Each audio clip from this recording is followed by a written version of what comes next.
Morning, শুভ সকাল। কেমন আছেন আপনারা সবাই? নিশ্চয়ই খুব ভালো আছেন, আমিও খুব ভালো আছি।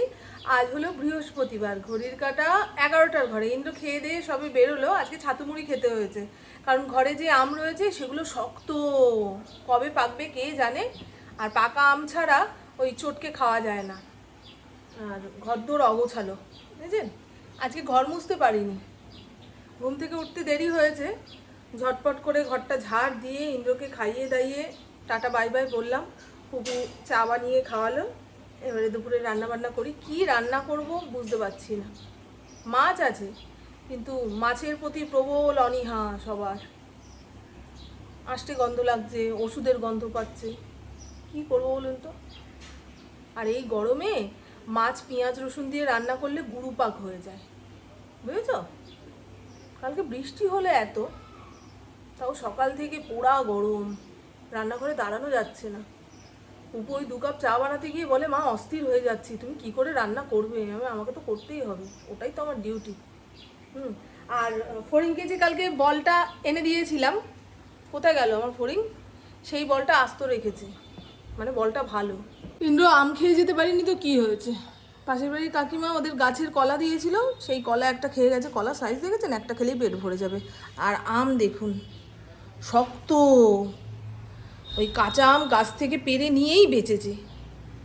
এ কি আর পাকে গো? গাছ পাকা আমের মতন কি স্বাদ হবে? হবে না। কালকে একটা কেটেছিলাম, ভেতরটা সেই ফ্যাকাশে ফ্যাকাশে, হলুদ রঙও আসেনি। চলুন দেখি কি সবজিপাতি আছে না আছে। ও এই তো পুঁই শাক আছে, জানো। পুঁই শাকটা করি, একদম অল্প করেই করব পুঁই শাক। পুঁই শাক করবো, ডাল তো আছেই। আর কি করা যায়? ফড়িংয়ের বলটা যে আস্ত আছে তার জন্য ফড়িংকে ধন্যবাদ, নাকি বলের কোয়ালিটিটাই ভালো বুঝে উঠতে পারছি না। বেশিক্ষণ যাবৎ মুখে রাখতে পারছে না, ওই কাটা কাটাটা আছে না, সেই কারণে। এ বাবাই, সামনে বটি আছে, বল খুঁজতে গিয়ে ওর নাক কেটে যাবে। তুই কি রে, ও জানিস না বল দেখলে পাগল হয়ে যায়? সারা রাত মুখে নিয়ে ঘুমিয়েছিল। ওরে বাবারে, দেখো দেখো অবস্থাটা দেখো। এই যে ছোট ছোট পটলের খোসা ছাড়াতে গিয়ে হাতের ডানা ব্যথা হয়ে গেল। একটু লবণ হলুদ মাখিয়ে সুন্দর করে ভেজে নিয়ে শুকনো শুকনো একটা তরকারি রান্না করি। ভাবছি মাছের মাথা দিয়ে পুঁই শাক করবো, নাকি কাঁঠালের দানা দিয়ে পুঁই শাক করবো। পুপুকে জিজ্ঞাসা করি মাছের মাথা দিয়ে পুঁই শাক করলে খাবে কিনা। এ পুপু, মাছের মাথা দিয়ে পুঁই শাক করবো? পুঁই শাক এমনি খাস না তুই? সুন্দর করে রান্না করলেও খাবি না? কাঁঠালের দানা দিয়ে করি না, আমি পুঁই শাক খাবো না। আরে তুই কি দিয়ে খাবি বল তো? তোর জন্য তো আলাদা ঝামেলা হয়ে যাচ্ছে ঘরে। এখন আমরা ভেজিটেরিয়ান হয়ে যাব। কবে থেকে? তারপরে আমরা মায়ের গুরুদেবের কাছে যাব। গলায় কণ্ঠি নিয়ে নেব। যারা ছোট থেকে মাছ মাংস খেয়ে বড় হয়েছে, তারা হঠাৎ করে ঠাকুরের নাম নিয়ে যখন নিরামিষভোজী হয়ে যায়, তাদেরকে তো আমার আধা ভগবান বলে মনে হয় গো। আর এই দেখুন বন্ধু, ভাবলাম রান্নার শেষে ঘর দুয়ারটা মুছবো। এত বৃষ্টি নেমেছে, বৃষ্টি হলে আমার আর ঘর দুয়ার মুছতে ইচ্ছা করে না। সব কাদা মাটি পায়ে পায়ে ঘরে ঢোকাবে। পুপু, ইন্দ্র, আমার ফড়িংয়ের কথা তো বাদই দিন। একটা নাইটি ধুয়ে গেছে, মেলে দিয়েছিলাম, সেটা শুকায়নি, তুলে রাখলাম। বৃষ্টির জল পড়লে না একটা ভেজা ভেজা গন্ধ ছাড়ে। এই হলো মাছের মাথা দিয়ে পুঁই শাকের ঘন্ট। একদম অল্প হয়ে গেল। ইন্দ্র যতটুকু পুঁই শাক এনেছিল সবটাই প্রায় কেটে ছেটে রান্না করলাম।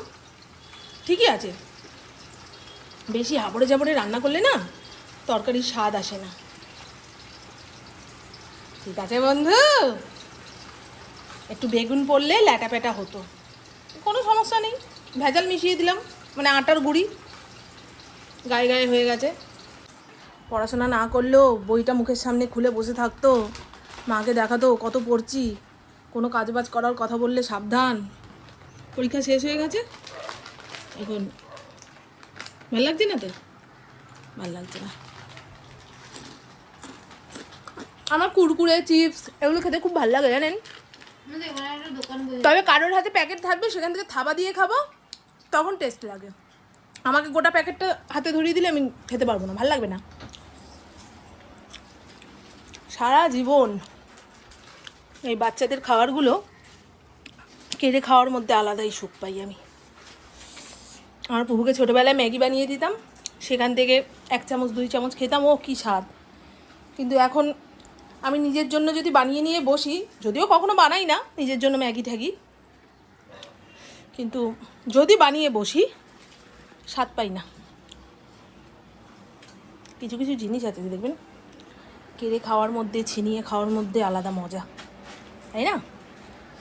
ভাই বোনরা আইসক্রিম খাচ্ছে, হাত থেকে কেড়ে নিয়ে দুটো টান, কি মজা বলুন তো।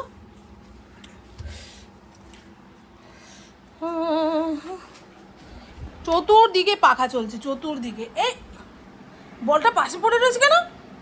নাও, দেবে। ওই দেখো, এক ফসলা বৃষ্টি হয়ে রোদ উঠলো, গরম বাড়বে। আমার রান্না বান্না কমপ্লিট। এখানে এঁঠো বাসন কোসন ধুয়ে গামলার মধ্যে উপর দিয়ে দিয়েছি। তবে একটা পদ করতে হবে, পরে করব। কি বলেন তা? এই যে কুমড়োলি, কুমড়োলিই তো বলে। বেগুন দিয়ে করলে বেগুনি, আর কুমড়ো দিয়ে বড়া ভাজলে কুমড়োলি, তাই না? একদম চিকন চিকন করে কেটে রেখেছি। আর এখানে বেসনও গুলে রেখেছি। পুপু তো বললো পুঁই শাক খাবে না, পটলও খেতে অত ভালোবাসে না, তার ডালের সঙ্গে কি মুখে দিয়ে খাবে, ওর জন্য কুমড়োলি পরে ভাজবো। গরম গরম না হলে খেতে ভালো লাগবে না। আর এই হলো, কি হলো, পুঁই শাকের চচ্চড়ি মাছের মাথা দিয়ে। খুব মন দিয়ে রান্না করেছি, স্বাদও হয়েছে। একটুখানি বাটিতে নিয়ে খেলাম। এরকম শাক চচ্চড়ি কিংবা যে কোনো চচ্চড়ি টচ্চড়ি দেখবেন রান্না হয়ে যাওয়ার পরে বাটিতে করে নিয়ে খেতে যে কী স্বাদ লাগে, ভাতের সঙ্গে মেখে খেলেও মনে হয় অতটা স্বাদ লাগে না, তাই না? এই হলো, কি ভুলে যাচ্ছি বারবার, পুঁই শাকের চচ্চড়ি। আর এই হলো গোটা গোটা পটলের তরকারি। কি বলবো, এটা পটলের ঝাল, হ্যাঁ এই নামটাই মানাবে ভালো। বেশ রগরগে ঝাল দিয়ে, টমেটো দিয়ে একটা মশলা বানিয়ে একদম ভাজা পটলের সঙ্গে কষিয়ে কাশিয়ে রান্না করেছি। দারুণ হয়েছে, দারুণ হয়েছে।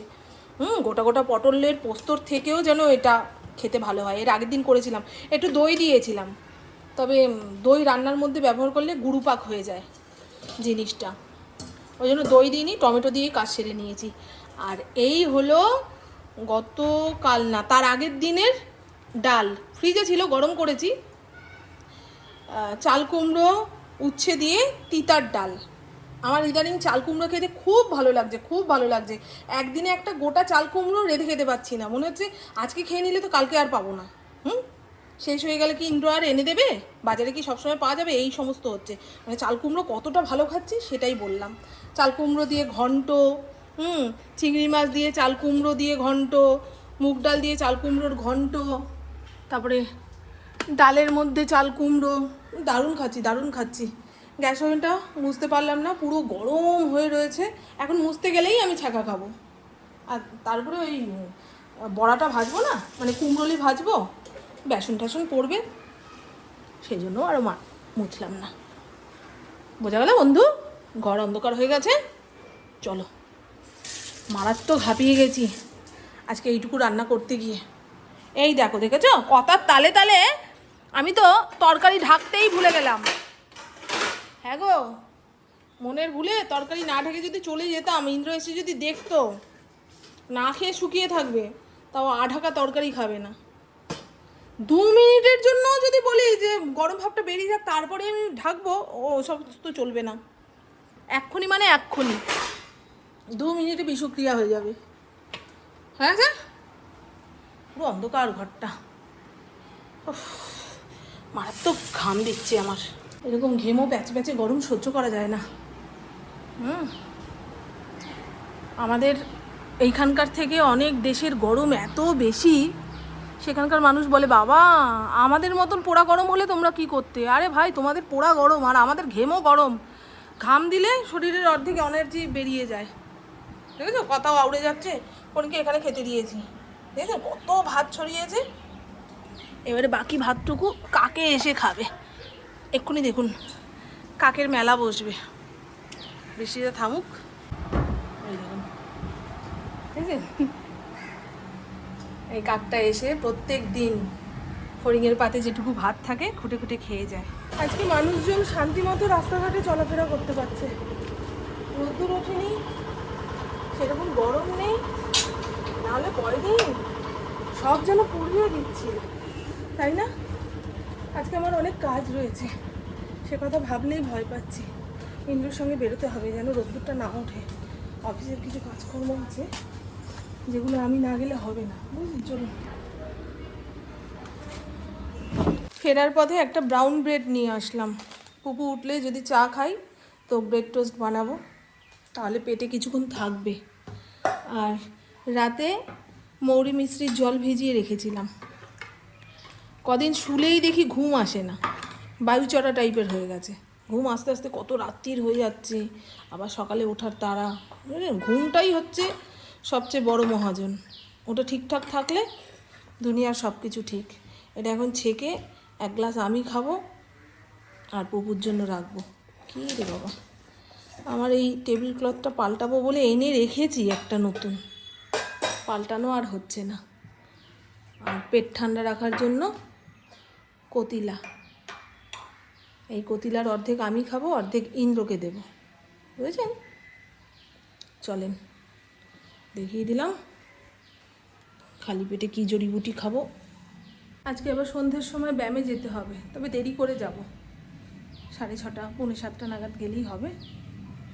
প্রত্যেক দিন ওই সন্ধ্যের টাইমে বাড়ি থেকে বেরিয়ে গেলে ঘরে যে ধূপ ধুনো পড়বে না, দূরের সামনে বাতিটা জ্বালানো হবে না, এটা ভাবতে গেলেই মনে হয় থাক গিয়ে সন্ধ্যের সময় বেরোবো না। 7টা 7:30টার আগে আমার বাড়ি থেকে বেরোনোরই ইচ্ছা হয় না, জানো? সে যাই হোক, 19 তারিখে প্রোগ্রামটা হয়ে যাওয়ার পরে আর বিকেলের দিকে যেতে হবে না। আমি সকাল 8:30 থেকেই ক্লাসটা জয়েন করব। চলুন বন্ধু, আজকে ভেবেছিলাম গাছের দোকানে যাব, আর গেলাম না, মারাত্মক রোদ্দুর উঠেছে। আর সকালে যেই কথাটা বলতে বলতে থেমে গেলাম সেটা হলো, কালকে তো সুজাতাকে বৃষ্টির জন্য ছাতাটা দিয়েছিলাম, কিছুক্ষণ পরে বৃষ্টি থেমে গেছে। তখন যদি আমাকে ছাতাটা দিয়ে যেত তাহলে আমি আমার ছাতা নিয়ে বেরোতে পারতাম। আসার সময় কি রোদ্দুর গো, ছাতা ছাড়া আসা যায় না। তা পুকুর একটা ছাতা রয়েছে, খুঁজতে খুঁজতে হয়রান, কোন ব্যাগে রেখেছে, কোথায় রেখেছে, এখন তাকে ডেকে জিজ্ঞাসা করে বের করা, তারপরে খুঁজে খুঁজে পেলাম, সেটাই নিয়ে গেছি। আসার সময় ছাতা মাথায় দিয়েই আসলাম। আবার মাঝ রাস্তায় এসে আমাদের পাড়ার এক টোটোওয়ালার দাদার সঙ্গে দেখা হয়েছে, বলে বৌদি উঠে পড়ুন, তা উঠে পড়লাম, ভালোই হলো। আমার ঘাড়ে খুব ব্যথা লেগেছে, কালকে ওই বই পড়ছিলাম, ঘেঁটিটা বালিশের ওপরে রেখে শোয়ার দোষে ঘাড়টা ব্যথা হয়েছে, নাড়ালে চাড়ালে কেমন কটকট আওয়াজ হচ্ছে। সে যাই হোক, ফুল বডি তো জং পড়ে গেছে গো। প্রত্যেক দিন এক্সারসাইজ করতে পারলে ভালো, মেয়েটা তো প্রত্যেক দিন করাচ্ছে না, সপ্তাহে 3 দিন। আর সন্ধ্যের সময় যদি ব্যাচটা জয়েন, বাদ দিন না, আর যোগব্যায়াম নিয়ে কোনো কথা বলবো না বাবা। চলুন বন্ধু, হ্যাঁ, আমার বকবক আজকের মতন এইটুকুই। আপনারা সবাই খুব খুব খুব ভালো থাকবেন, নিজের শরীরে খেয়াল রাখবেন, সুস্থ থাকবেন, আর অল টাইম স্মাইল করতে হবে। টাটা, খুব ভালো থাকবেন। গলার আওয়াজ দেখলেন কতটা বসে গেছে, শরীরে খাটনি পড়েছে না? খাটনি হলে আর আওয়াজ বেরোয় না। আপনাদের একটা জিনিস দেখাই, দেখুন কাল রাতে ফড়িং কী করেছে, ছেঁড়া পাতার গাছটাকে পুরো দাবিয়ে খেয়েছে। ধর ধর ধর ধর, ওকে সরা সরা করতে করতেই ও সব চাবিয়ে দিল। কি সুন্দর পাতাগুলো গো, আমার যে কি ভালো লাগে। এখানে প্রত্যেক দিন বসি আর খেয়াল করি কটা পাতা বেরিয়েছে, কটা পাতা বেরিয়েছে। হয়ে গেল, অনেক গাছ খেয়ে নেয় গো ফড়িং। এই স্পাইডার প্ল্যান্টের সব পাতা এরকম মোচড় দিয়ে দিয়ে খেয়েছে, নালে দেখতে কত সুন্দর হয়েছিল। খেয়ে দেই বমি। ওই ডগিদের যখন খুব গ্যাস অম্বল হয়ে যায়, আমরা যদি বুঝতে না পারি, ওরা পাতা খেয়ে ওদের ব্যবস্থা করে ফেলে। ওই বমি টমি করে গ্যাস অম্বল সব বের করে দিল, ব্যাস, তারপরে সুস্থ। আর ওকে যে বলটা কিনে দেওয়া হয়েছে ফড়িংকে, সারা রাত সেই মুখে করে নিয়ে গচর গচর ঘচর ঘচর, তারপরে বুবু বিরক্ত হয়ে বলটা নিয়ে এমন জায়গায় রেখেছে আর খুঁজে পাবে না। হ্যাঁ গো।